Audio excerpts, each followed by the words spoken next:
Justice justice justice.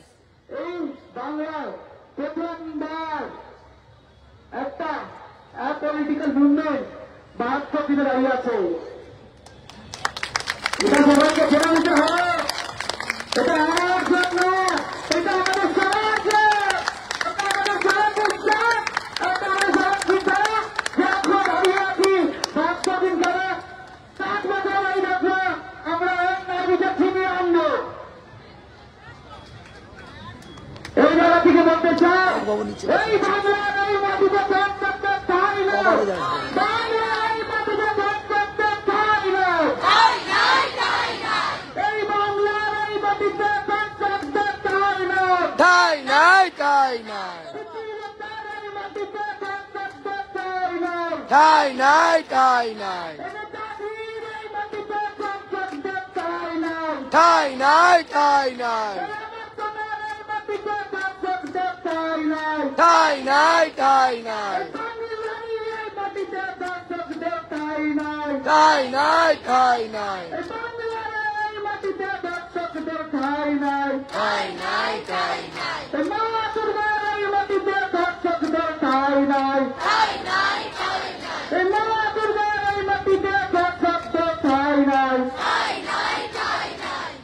এরপরে বক্তা doctor স্পন্দন চৌধুরী, উনি আমাদের অনশনকারী, উনি কিছু বক্তব্য রাখবেন। উপস্থিত সকলকে আমার প্রণাম জানাচ্ছি।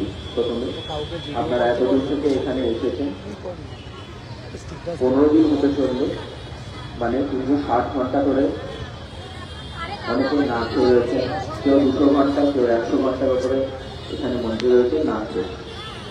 প্রথমে একটু গৌরবচন্দ্রিকা করে রাখা ভালো যে আমরা কেমন আছি। প্রথম 1-2 দিন ভীষণ ছিঁড়ে হয়, মানে আগুন জলে পেটে, মানে ভাল লাগে না, মেজাজ খিটখিটে হয়ে যায়, মনে হয় পাকা খাই পাতাল খাই, এরকম টাইপের ফিলিং আছে। তারপরে খিদেটা মরে যায়, এখন দুর্বল লাগতে চলবে। 5 নম্বর থেকে 6 নম্বর দিনের পর থেকেই হালকা হালকা মাথা ঘোরা, পায়ে ক্র্যাম্পিং, পেটে ব্যথা, এগুলো শুরু হতে পারে। তারপরে যতদিন ধরে চলতে থাকে তত বেশি আমাদের লাইফ রিস্ক বাড়তে থাকে, কেননা মানে যে প্রলং ফাস্টিং আমরা চলছি, আমাদের শরীরে এই যে সুগার আমাদের শেষ হয়ে যায় স্টোরে 72 ঘন্টা পরে, তারপরে পুরো তাই ফ্যাট আর প্রোটিন দিয়ে চলতে থাকে। তো যে কোনো সময় যে কোনো রকম খারাপ ঘটনা ঘটে যেতে পারে। তো আমরা এতদিন তো চালিয়ে দিয়েছি এবং যতদিন না অবহেলার বিচার হচ্ছে তারপর চালাতে থাকবো।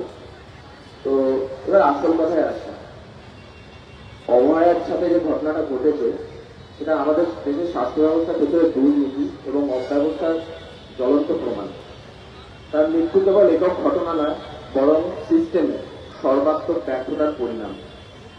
আমরা প্রথমত দাবি করছি সিবিআই এর নিরপেক্ষ তদন্ত এবং চার্জশিট, যাতে অভয়া হত্যাকাণ্ডের সরাসরি এবং পরোক্ষভাবে যারা জড়িত তারা আইন অনুযায়ী চূড়ান্ত কঠোর থেকে কঠোরতম শাস্তি পায়। রাজ্য সরকারের উচিত তদন্ত সহযোগিতা করা, যাতে দোষীরা দ্রুত শাস্তি পায়। আমাদের যে মাননীয় স্বাস্থ্য সচিব ডক্টর নারায়ণ স্বরূপ নিগম, তার বিরুদ্ধে অভিযোগগুলো দীর্ঘদিনের, এবং আমরা বিশ্বাস করি যে অভয়ার মৃত্যু সেই দুর্নীতির চূড়ান্ত ফলাফল। কাজেই তার অপসারণ জরুরি। ওনাকে বাদ দিয়ে এই হেলথ সিস্টেমে কোনো রিফর্মেশন হতে পারে না। পাশাপাশি আমরা চাই এক কার্যকর টাস্ক ফোর্স, যা স্বাস্থ্য পরিষেবা প্রতিটি স্তরে স্বচ্ছতা আনবে। এবং এই যে বেড নিয়ে দালালি, আপনারা এখানে অনেকেই আছেন, অনেকেই অনেক সময় নিজের রুগী হাসপাতালে ভর্তি করতে গিয়ে ভর্তি করতে পারেনি শুধুমাত্র এই দালালির জন্য। এই দালালিটা বন্ধ হোক। এই যে কাটমানি খাওয়া, মাঝখান থেকে থার্ড পার্টি ঢুকে যাওয়া, এটা বন্ধ হোক সবার আগে।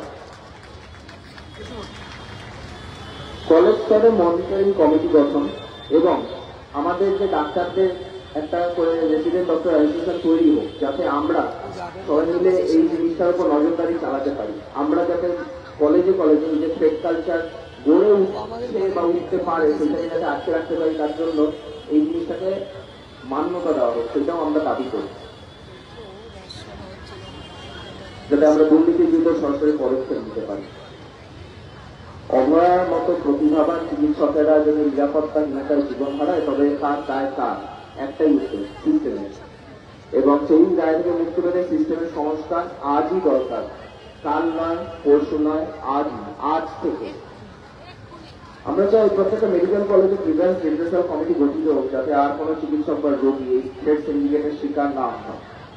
আমরা চাই এই যে দুর্নীতির আবির্ভাব বলে আমরা কিছুদিন আগে স্বাস্থ্য ভবন গিয়েছিলাম, আরো বিভিন্ন জায়গায় যাওয়ার বাকি আছে, সেই জায়গাগুলো সংস্কার হোক। তার সংস্কার না হলে এই দুর্নীতি বারবার ঘুরে ফিরে সেই একই জায়গায় চলে আসবে। আমার আগে পরিচয়টা বলে গেল, what Bengal things today India things tomorrow. তাহলে যে একই জিনিস করছে যে আজকে আমাদের পশ্চিমবঙ্গে যা দুর্নীতি ঘটছে সেই জিনিসটাই পুরো ভারতবর্ষে করতে থাকবে, সেটা হতে দেওয়া যায় না। আমাদের লড়াই দুর্নীতির বিরুদ্ধে, আমাদের লড়াই অভয়ের সাথে এই যে অবিচার হয়েছে তার বিরুদ্ধে। আর আমরা চাই যাতে অভয় আর অভয়ের মতো একটা ঘটনা যাতে না হয় সেটা। প্রসঙ্গত উল্লেখ করে আমাদেরকে কেউ কেউ বলছেন যে আমরা নাকি পাড়া মাতাল, আমরা এখানে অনুষ্ঠানের নামে ছাত্রাবাজি করছি।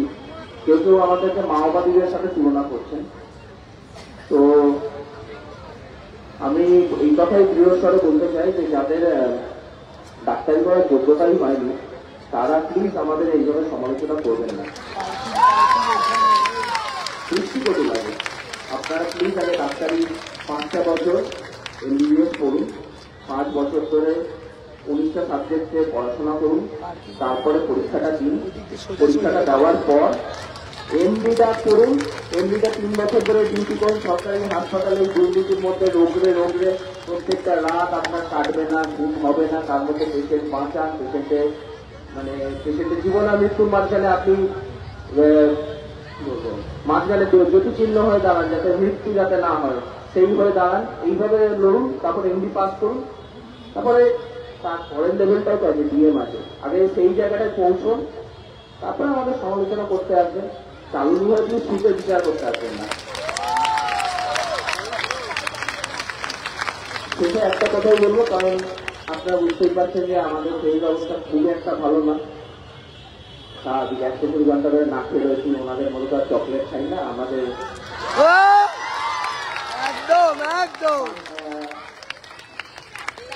আমরা শুধুমাত্র জল খেয়েই কাটাচ্ছি, শুধু মিনারেল ওয়াটার খেয়েই কাটাচ্ছি। তো আমাদের শরীরটা দুর্বল আছে, মানসিকভাবে দুর্বল নেই, মানসিকভাবে প্রথম দিনের মতোই আছি। উইবান যাত্রী বলার মতো এখনো বলার জন্য আছে। তো এই লড়াই শুধুমাত্র অভয়ের জন্য নয়, বরং প্রতিটি এক চিকিৎসক, প্রতিটি সাধারণ মানুষ, প্রত্যেকটি সাধারণ মানুষ, আমি এই কথাটা দ্বিতীয়বার বললাম, প্রত্যেকটি সাধারণ মানুষ এবং রোগী ন্যায্য অধিকার যাতে সুনিশ্চিত হয় তার জন্য। তাই এই কথাটা বলেই শেষ করবো, আপনারা পশ্চিমবঙ্গের সাধারণ মানুষ যারা গণদেবতা এবং হাইকোর্ট আমাদের ন্যায়ের সর্বোচ্চ যে বিচারালয়, তার কাছে আবেদন রাখছি, আপনারা আমাদের ওয়েস্ট বেঙ্গল জুনিয়র ডক্টর ফ্রন্টের তরফ থেকে যে অভিযোগগুলো আমরা আপনাদের কাছে দিতে চাইছি, যে দুর্নীতিটা আমরা তুলে ধরতে চাইছি, যে দুর্নীতির বিচারটা আমরা চাইছি, আপনারা আমাদের অভিযোগ গ্রহণ করুন। আপনারা এই বিচার দিতে পারবেন, আপনারাই পারবেন। আমরা তো লড়ে যাবো যদি আপনারা পারেন। আপনারা তো পরিচয়দার এতে বললেন যে হ্যাঁ আপনারা এটা দিয়ে লড়াইটা চালিয়ে যাবেন, ওইটুকুটাই আমাদের প্রাপ্তি, আর কিছু চাই না। আপনারা যদি বলেন আমরা আরো 15 দিন বসেছি, আরো 15 দিন বসে যাবো না খেয়ে, কোনো অসুবিধা নেই। আপনারা আমাদের পাশে থাকুন, এই বলেই আমি আমার বক্তব্য শেষ করছি। অনেক ধন্যবাদ।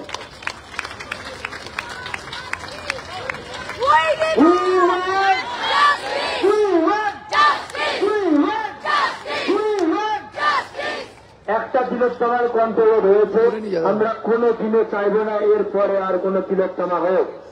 তিলোত্তমার যে কন্ট্রোল করা হয়েছে তার প্রতিশোধ আমরা নেবই নেব। তিলোত্তমার কন্ট্রোল নিতেই হবে প্রতিশোধ। তিলোত্তমার কন্ট্রোল তিলোত্তমার কন্ট্রোল তিলোত্তমার কন্ট্রোল। পরবর্তীকালে আমাদের সহযোগিতা কিছু কথা বলবে, সেগুলো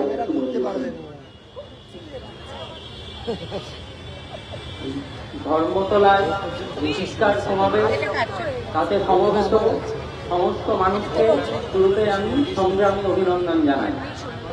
নামিয়ে দিচ্ছি শুরুতে আমি মনে করিয়ে দিতে চাই আর একবার, আজ বিচারহীনতা ৭২তম দিন এবং অনশনের ১৫ দিন পেরিয়ে আমরা ১৬ দিনের দিকে যাচ্ছি খুব কাছাকাছি। আমার আগের বক্তারা যে ১০ দফা দাবিতে আমাদের সহযোদ্ধারা অনশন করছে, সেই ১০ দফা দাবি বলেছে, তাই আমি সেই ১০ দফা দাবি আর একবার বলে আমার বক্তব্য দীর্ঘায়িত করতে চাই না। কিন্তু আপনারা সকলেই জানেন যে এক শ্রেণীর মানুষ আছে এবং বিশেষ করে কিছু লোকজন আছেন যারা বারবার এই আমাদের বিরুদ্ধে এক কুৎসা ওঠাতে চাইছে যে আমরা যে ১০ দফা দাবি তুলেছি, এই ১০ দফা দাবিতে আমাদের দিদির বিচারের দাবি, সেই দাবি নাকি আড়াল হয়ে যাচ্ছে এবং আমাদের এই ১০ দফা দাবি আসলে আমরা নিজেদের স্বাস্থ্য সিদ্ধির দাবি। কিন্তু আপনারা জানেন যে ৯ আগস্ট যে আন্দোলন শুরু হয়েছিল দিদির খুনের পর, সেই আন্দোলন একদিকে যেমন মেডিকেল কলেজগুলোর ক্যাম্পাস ছাড়িয়ে গোটা রাজ্য, দেশ, পৃথিবীব্যাপী এক গণ আন্দোলনের রূপ নিয়েছে, তেমনি সময়ের সাথে আমরা জানতে পেরেছি যে আন্দোলন শুধু একটা খুন বা ধর্ষণের ঘটনা নয়। আসলে দাবি ত্যাগ এই চ্যানেল কোনো প্রচার করে না হিংসাত্মক, ক্ষতিকারক বা অবৈধ কার্যকলাপ। এই চ্যানেল দ্বারা প্রদত্ত সমস্ত বিষয়বস্তু শুধুমাত্র একটি শিক্ষামূলক উদ্দেশ্যের জন্য। ধন্যবাদ। শুভেচ্ছা টিম আমার বাংলা নিউজ।